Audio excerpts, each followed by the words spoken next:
Senhor, meus irmãos. Amém? Amém. Boa noite a todos. Sejam muito bem-vindos aos visitantes que nos visitam nesta noite.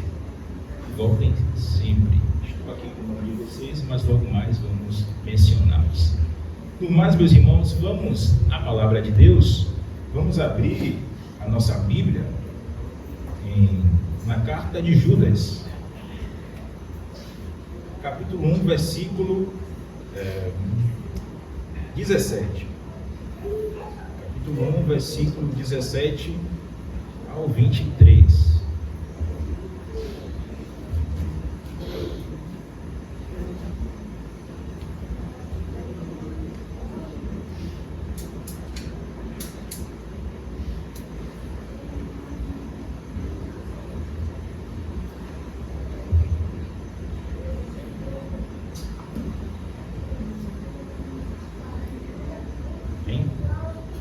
Leiamos, irmãos, as Escrituras. Vós, porém, amados, lembrai-vos das palavras anteriormente proferidas pelos apóstolos de nosso Senhor Jesus Cristo, os quais vos diziam: no último tempo haverá escarnecedores, andando segundo as suas ímpias paixões. São estes os que promovem divisões, sensuais e não têm o Espírito. Vós, porém, amados, edificando-vos na vossa fé santíssima, orando no Espírito Santo, guardai-vos no amor de Deus, esperando a misericórdia de nosso Senhor Jesus Cristo para a vida eterna. E compadecei-vos de alguns que estão na dúvida, salvai-os, arrebatando-os do fogo. Quanto a outros, sede também compassivos em temor, detestando até a roupa contaminada pela carne. Assim diz a palavra do nosso Senhor Jesus Cristo. Meus irmãos, nesta passagem, Judas nos convoca a batalharmos pela fé. E o como batalharmos pela fé? Guardando-se no amor de Deus. E como nós nos guardamos no amor de Deus? Edificando-vos em nossa fé, orando no Espírito, esperando a misericórdia do Senhor Jesus Cristo e também, por essa misericórdia, exercer a misericórdia ou a compaixão com aqueles que duvidam. E é sobre isso que vamos falar nesta noite: como batalhar pela fé. Antes, eu gostaria de fazer aqui uma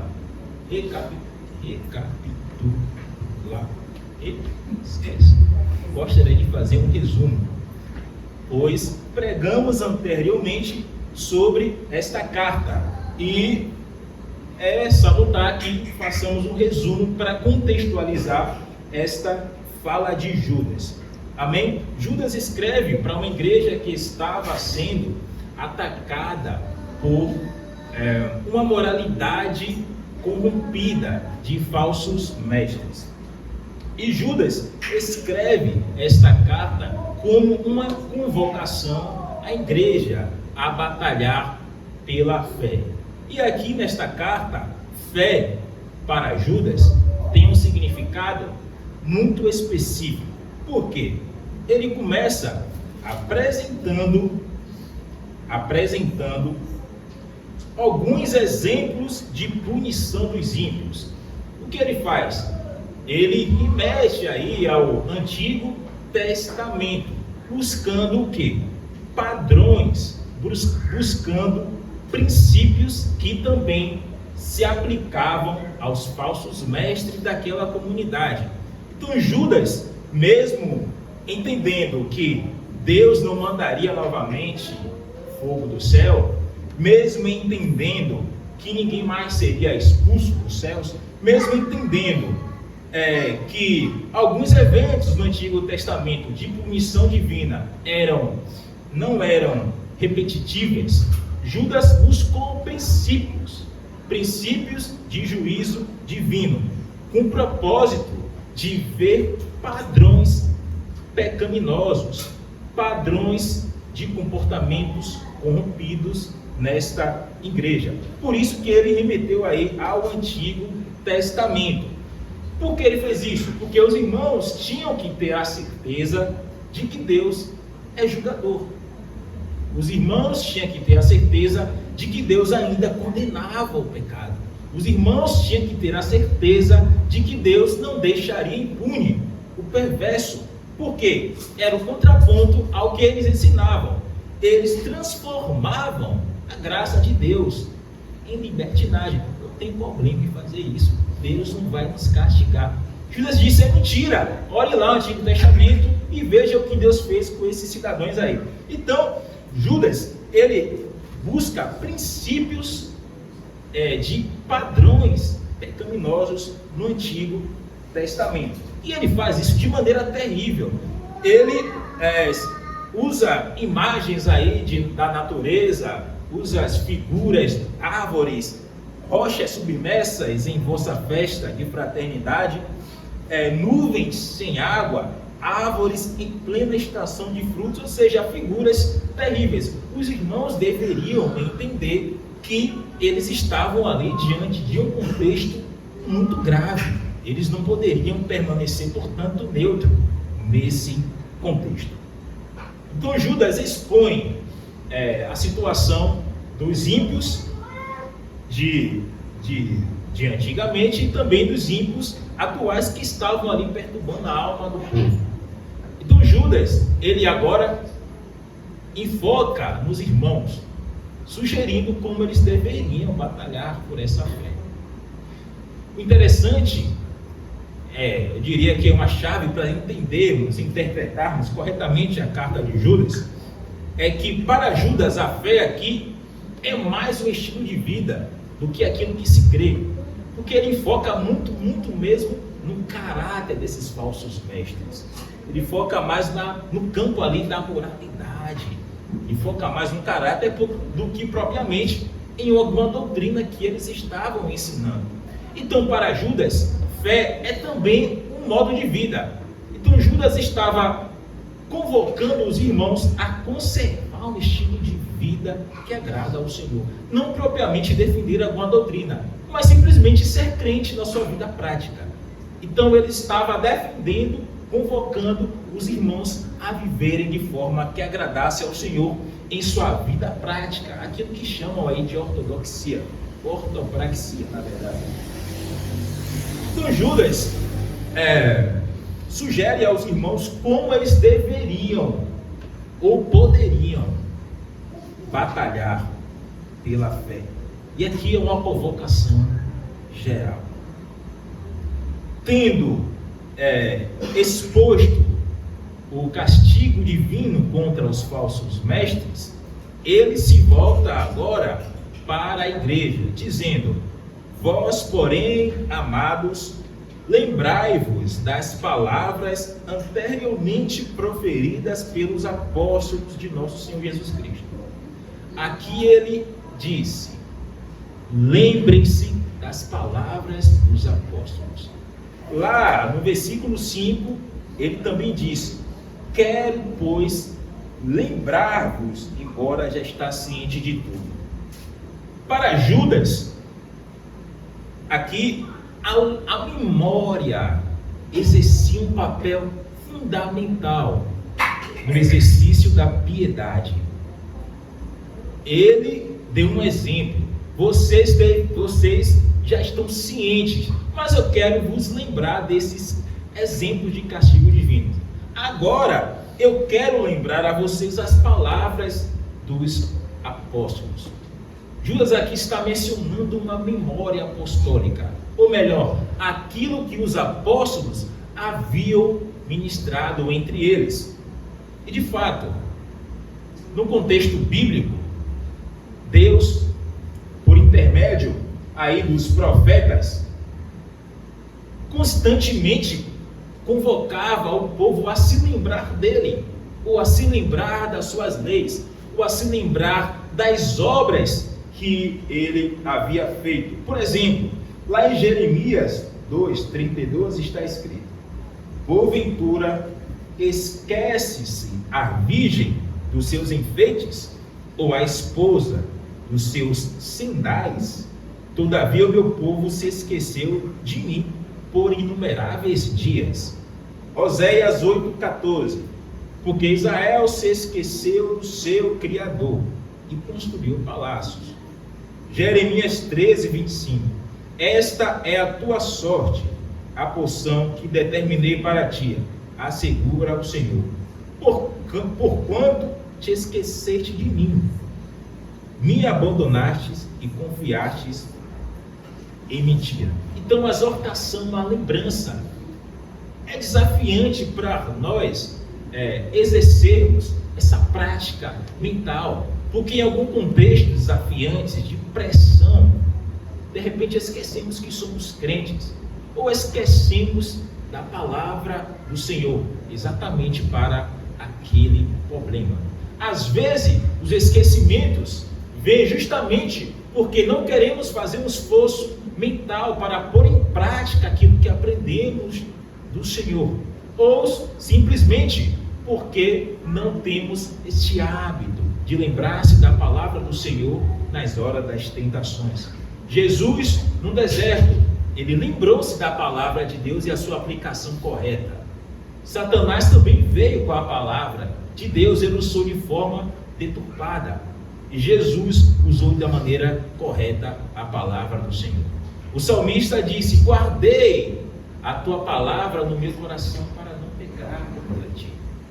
Aos israelitas, Deus dizia que eles deveriam amarrar as leis, os mandamentos sobre os membros dos corpos, escrever na testa, nas mãos, nos umbrais da porta. Para quê? Para não esquecer da palavra do Senhor. O campo da mente é onde primeiro começa a religião, sabemos disso. A religião cristã começa na consciência, mas é ali também que podemos naufragar na fé, pois Paulo adverte que por abandonar a boa consciência, muitos naufragaram na fé. Que possamos exercer uma memória bíblica e apostólica, especialmente nas horas da tentação. Então eles deveriam, primeiro, batalhar pela fé, exercendo essa memória apostólica, a memória da palavra de Deus.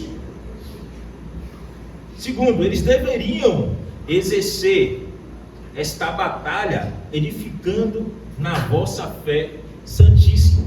Aqui a fé é a doutrina dos apóstolos e o ensinamento dos profetas.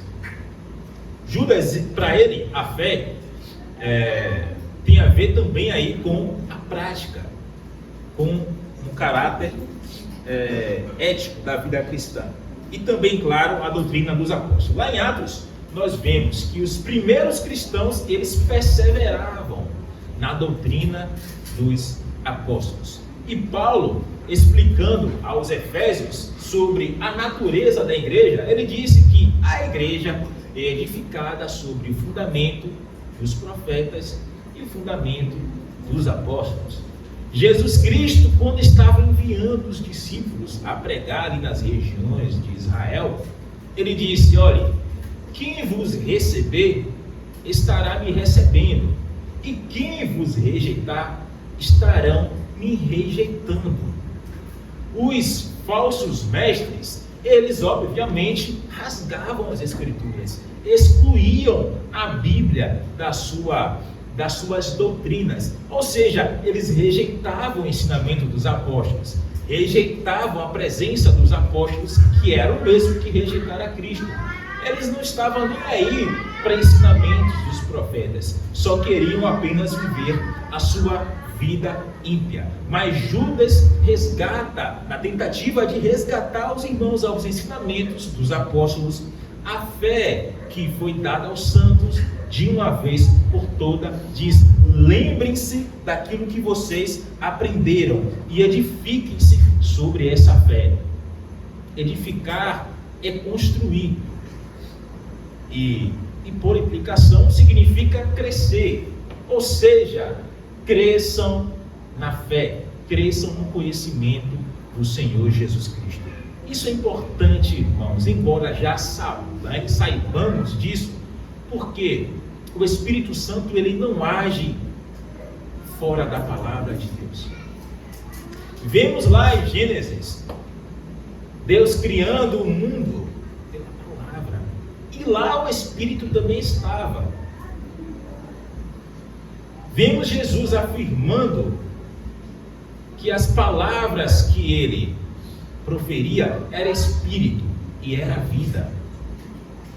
Vemos Jesus dizendo que o Espírito Santo não testemunharia de si, e que os crentes só receberiam o Espírito quando a palavra ascendesse aos céus. E vemos Paulo dizendo que a palavra é a espada do Espírito. Não tenhamos dúvida, o Espírito não age fora da palavra. E se o coração do crente não está preenchido com a palavra de Deus, o que o Espírito Santo vai usar? Nada. Se não tiver a palavra, o Espírito Santo não tem, numa linguagem material, não tem matéria-prima para transformar aquele crente. Portanto, a palavra deve estar associada a uma vida dependente, confiada no trabalho do Espírito Santo. O crente deve ter esta consciência de que ele foi selado pelo Espírito Santo e de que é a palavra de Deus que irá mantê-lo de pé. Sem dúvidas, muitas tentações que nós caímos na semana ou no dia, as nossas falhas diárias, muitas vezes são por falta de vigilância, dessa falta de associação entre palavra e dependência do Espírito. Entendemos que somos salvos pela graça de Deus e que não devemos crer nas obras para sermos salvos. Então, desleixando, confiando na soberania divina para a salvação. E aqui mesmo em Judas está presente a responsabilidade humana e a soberania divina. E qual é a responsabilidade humana? Lutem pela fé. E qual é a soberania divina? Ele fala no versículo 24: aquele que é poderoso para vos guardar de tropeços. Sério, Deus guarda de tropeços, mas nós devemos nos guardar no amor de Deus, orando no Espírito Santo. Essa é uma forma de batalhar pela fé. Orar no Espírito Santo não é orar baixinho. Claro.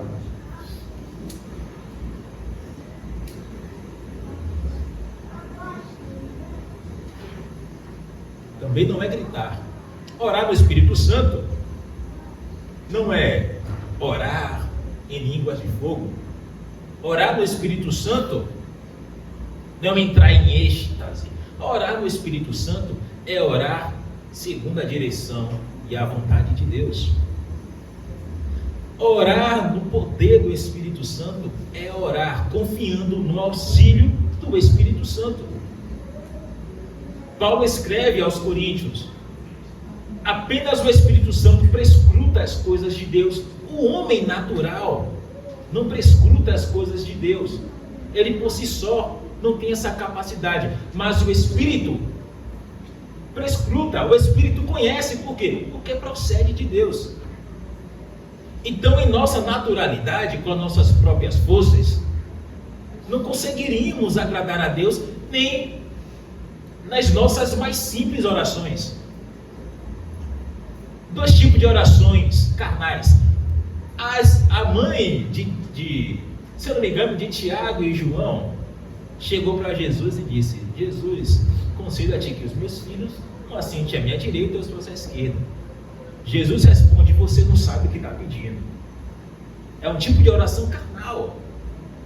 Judas, escrevendo a sua carta, disse aos cristãos: por que vocês nada têm? Porque vocês não pedem. E quando pedem, não sabem pedir, porque há motivações carnais em suas orações. Nesse sentido, meus irmãos, por meio das nossas orações, também podemos estar provocando ao Senhor, fazendo pedidos, obviamente, carnais e que não esteja alinhado com a sua vontade, mas confiando no Espírito Santo, na direção do Espírito Santo, não somente para a nossa vida, mas também para as nossas orações. Assim podemos agradar a Deus. E aqui é o contraponto à vida dos falsos mestres, pois ele diz no versículo 19: são estes os que promovem divisões sensuais, ou em outras traduções naturais, que não têm o Espírito. Além de promover divisões, eles não tinham o Espírito. Na verdade, o fato deles promoverem divisões, eles não tinham o Espírito Santo. E Judas diz, fazendo o contraponto: orem no Espírito Santo, pois esta batalha não se vence com a força do braço, mas com a força do Senhor, que é o cabeça da igreja.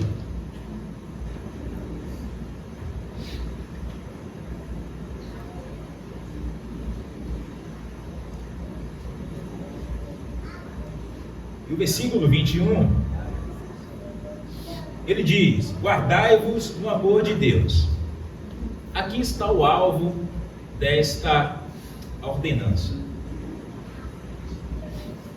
Judas construiu essa frase com o propósito de chegar exatamente aqui no versículo 21.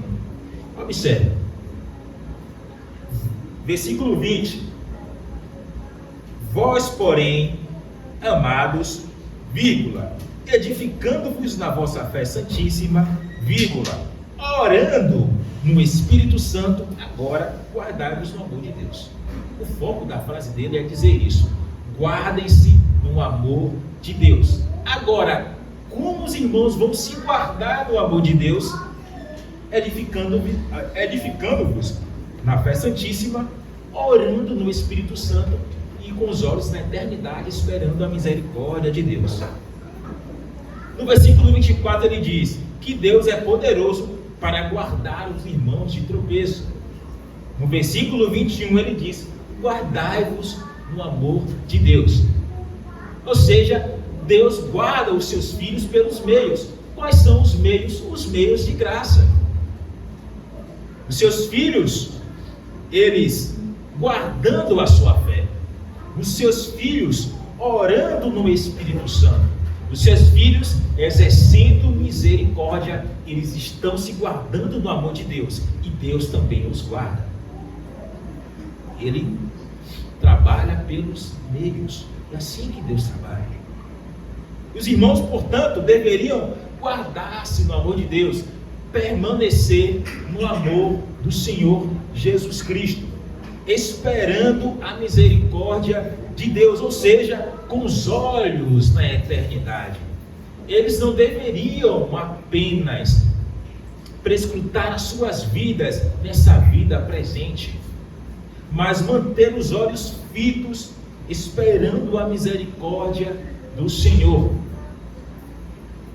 Pois para estar com o Senhor é necessário sustentar uma vida santa, uma vida que o agrada. Versículo 22. Eles também deveriam batalhar pela fé, não cuidando apenas de si, crescendo na fé, orando no Espírito Santo, mas também cuidando do outro.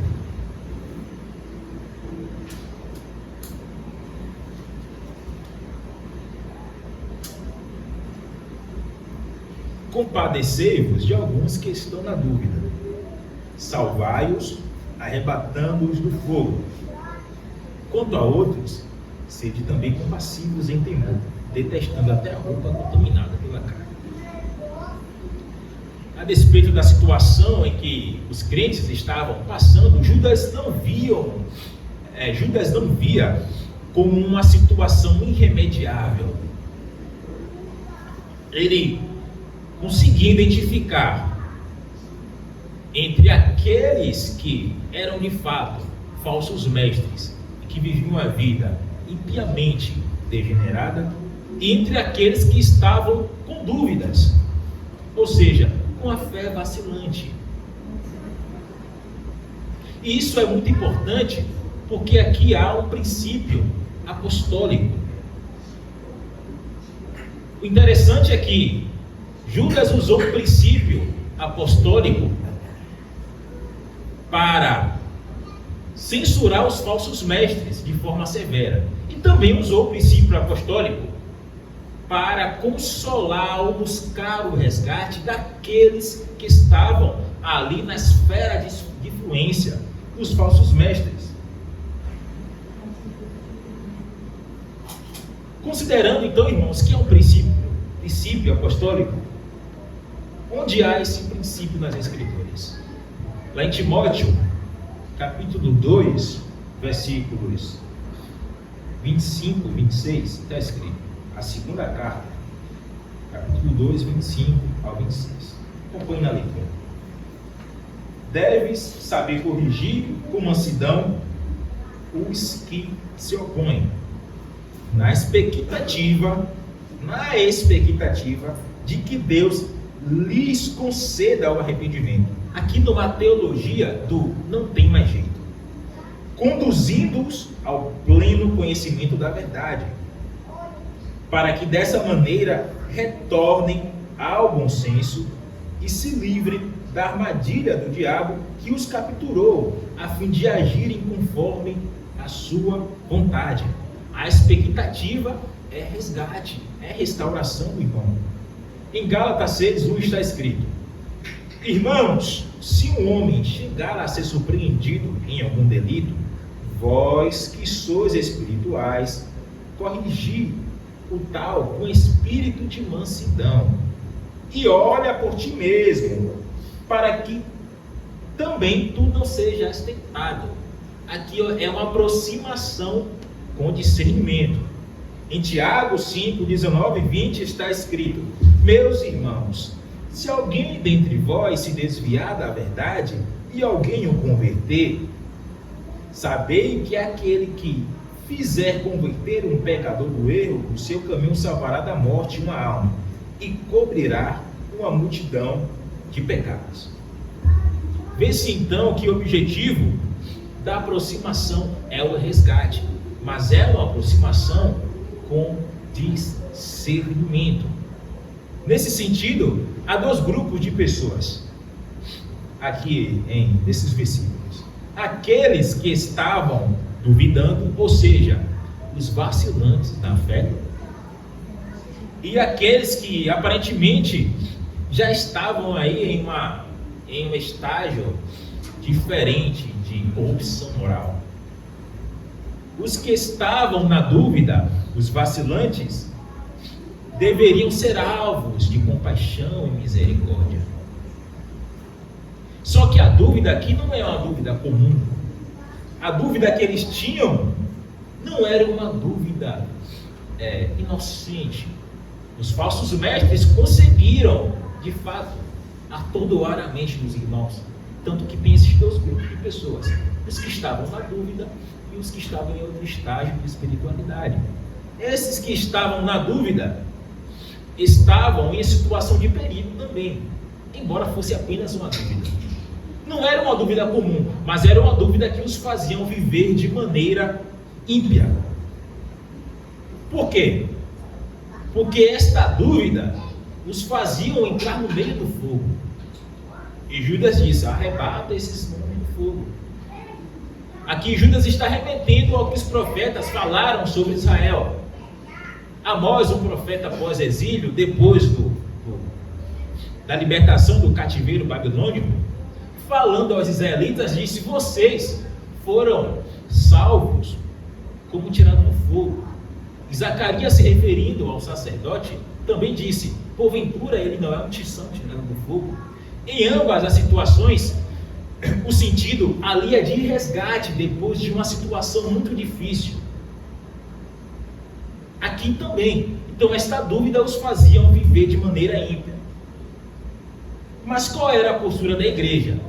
A postura da igreja não é do ministro, não é do pastor, não é do clero, mas é a postura da igreja, de todos. Resgatai-vos do fogo. Todos nós temos a missão de exortarmos uns aos outros. Todos nós temos a missão de resgatar uns aos outros. Todos nós temos a missão de buscar a reconciliação uns com os outros, a fim de glorificar o nome do Senhor. E aqueles que estavam em outro estado de espiritualidade também eram alvos, deveriam ser alvos de resgate e com discernimento. Jesus Cristo, ele afirmou que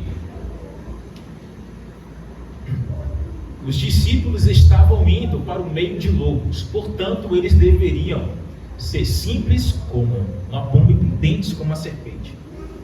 Mas observe que Jesus, mesmo assim, os enviou para o meio de lobos. Jesus, ele não negligenciou, não foi negligente. Jesus foi pedagógico, pois já estamos no mundo.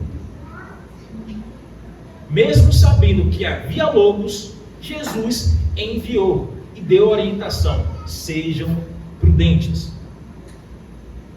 Da mesma forma, aqueles que buscam a restauração uns dos outros devem buscar a prudência e o discernimento. Por quê? Porque há influências.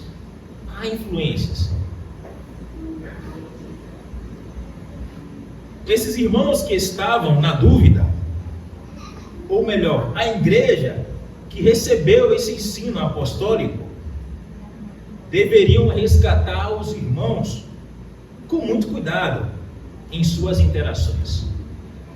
Às vezes, a contaminação, a má influência, ela também vem pelo afeto, pelas relações de amizade. Porque às vezes Judas, ele tomou o cuidado de exortar o cuidado na restauração do outro, porque ele sabe que ao buscar a restauração, começa um relacionamento íntimo de amizade. Depois, a missão que deveria ser uma missão de restauração, torna-se uma missão de alinhamento. E já não há mais coragem para confrontar uns aos outros. E ao invés de confrontar, passa a reproduzir o mesmo comportamento. E quando se reproduz o mesmo comportamento, já está na mesma situação daqueles que estão duvidando. É sobre isso que ele está falando.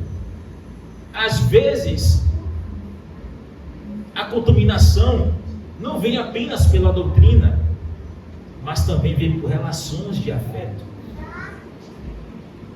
Às vezes um amigo ama tanto o outro amigo que não quer confrontá-lo, mas quer defendê-lo. E os dois vão afundando, um cego guiando o outro cego. Mas Judas nos disse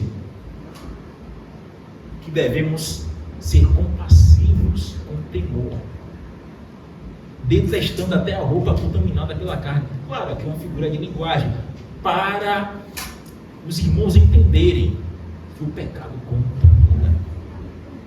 O pecado contamina.